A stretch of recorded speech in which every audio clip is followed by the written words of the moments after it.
அனைவரிடமும் செல்போன் மோகம் அதிகரித்து வரும் இந்த காலகட்டத்தில் குழந்தைகள் செல்போன் பயன்படுத்துவதால் ஏற்படும் பாதிப்புகள் மற்றும் மாற்றங்கள் குறித்து இந்த பதிவில் காணலாம்.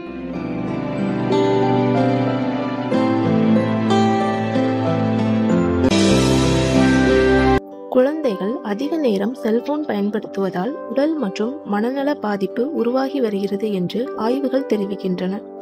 குழந்தைகள் ஓடியாடி விளையாடி உடல் நலனை மேம்படுத்தும் விஷயத்திலிருந்து ஒதுக்கி வைத்து விடுவதால் உடற்பயிற்சியின்றி குழந்தைகள் உடல் பருமன் அதிகரித்து பின்னர் சிறு வயதிலேயே நீரிழிவு மற்றும் உயர் இரத்த அழுத்தம் போன்ற நோய்கள் உருவாகலாம்.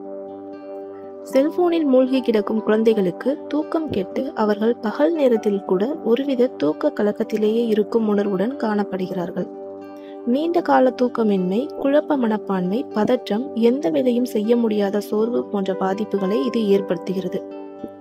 குழந்தைகள் செல்போன் மூலம் தங்கள் வயதுக்கு பொருத்தமற்ற நண்பர்கள் அல்லது குழுவில் பகிர்ந்து கொள்ளும் பொருத்தமற்ற செய்திகள், ஆபாச படங்கள் அல்லது உரையாடல்களை காணும் போது அவர்கள் சிறு வயதிலேயே ஆபாசங்களை நோக்கி நகரும் அபாயம் இருக்கிறது.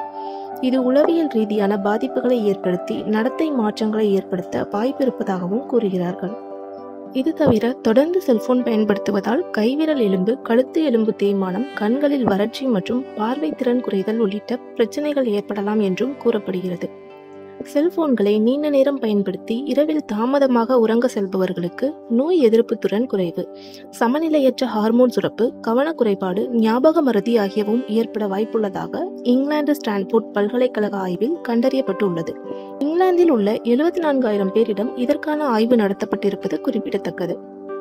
எனவே குழந்தைகளை அதிக நேரம் செல்போனில் மூழ்க விடாமல் ஓடியாடி விளையாடும் பழக்கத்தை பழக்கப்படுத்துங்கள்.